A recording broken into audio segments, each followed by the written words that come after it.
What if, no matter how many spreadsheets you create or rules you try to follow, your real struggle with money isn't about numbers, discipline, or self-control? What if it stems from something deeper? Something you've quietly carried maybe for years or even decades. You're intelligent. You put in the effort. You understand the basics of budgeting, yet despite all your planning, things still don't seem to fall into place. What if the real challenge isn't about being better at budgeting, but about healing the emotional scars money has left on your life? If you find yourself feeling anxious, guilty, or defeated around money, you're not broken or alone.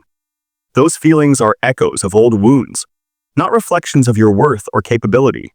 So let's walk this path together, at a pace that feels safe and nurturing, free from judgment. People often tell you budgeting is the fix. Track your spending, cut back on the extras, and create strict categories. While these tools can help, they often miss the underlying reason why budgets fail for so many. Your choices around money are shaped by experiences and feelings woven deep into your history. You might have tried telling yourself, "This month I'll finally stick to my budget." At first, you succeed, but then an unexpected event, a stressful day, an invitation, an impulse, throws everything off. And with that comes a wave of guilt that feels far heavier than just the numbers on the page. This isn't weakness. It's your nervous system responding to old emotional pain connected to money. This is what we call a money wound, an unseen but very real emotional injury relating to your financial history and experiences. You may notice this wound in how it shows up. A knot in your stomach before opening your bank app. Guilt that rises when spending on yourself. Hesitation or discomfort in receiving money, or avoidance of conversations about finances altogether. These signals aren't flaws, but human responses shaped by your unique story. Consider your earliest memories of money. Perhaps you grew up sensing tension during payday, observing quiet sacrifices made without explanation, or overhearing worries about bills that never quite resolved. Maybe generosity was encouraged, but in a way that made you feel money was rare and fragile, something to be hidden or sacrificed without question. These moments, subtle or obvious, planted seeds that now influence your money feelings and habits. Your money wounds might manifest as scarcity, always feeling there's not enough, leading to tight clutching of what you have or sudden bursts of spending, or as unworthiness, believing you don't deserve comfort or abundance, making it hard to spend or accept gifts or raises. Shame, too, can be a powerful wound, silently convincing you that your struggles are your own fault and should be hidden from others. These wounds linger beyond their origins and quietly shape your financial decisions. Budgets, though designed to create order, can unintentionally reopen these wounds. Restrictions on spending may echo old experiences of lack, triggering anxiety or rebellion. Breaking a budget might spiral into self-recrimination that deepens your emotional hurt. When you punish yourself after falling short, you feed the wound rather than soothe it. Often, your struggle feels like a repeating circle. You open your budget and instantly feel that old ache rising. Anxiety triggers. You react by overspending, hiding, or avoiding. Then shame follows, and the cycle begins again. This isn't about lacking willpower. It's the brain trying to protect you from pain it remembers. For example, Jaden was raised hearing that people who prioritize money are selfish, which now makes managing finances painful and guilt-filled.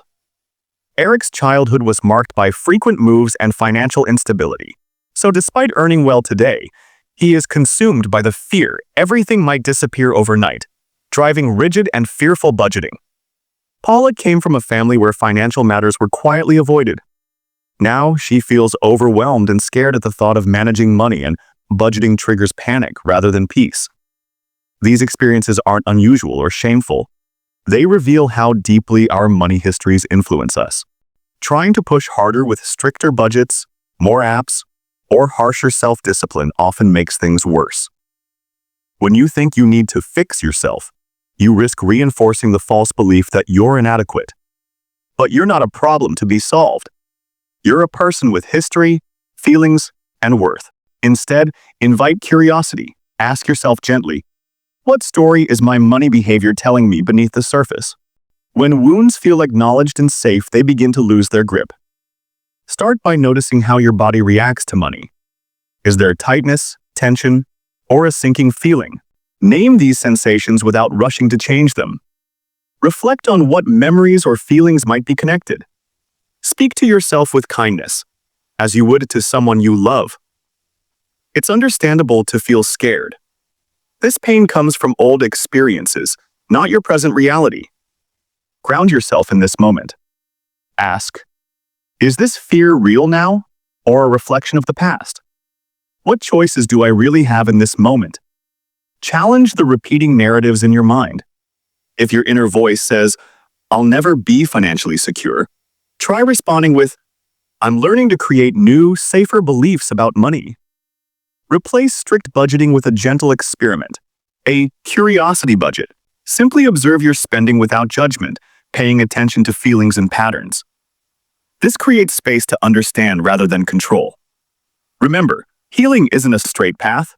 Some days old fears flare up. When that happens, slow down and offer yourself compassion. You don't have to do this alone. Sharing your story with a trusted group or friend can break isolation and dissolve shame. Healing means fewer moments of anxiety around money, more space to make choices calmly, and forgiving yourself when things don't go as planned. Budgets become tools, not prisons, with room for flexibility and growth. There's no need to be perfect. Every small, kind step you take counts. Ask yourself this: what is my earliest memory of feeling uneasy about money?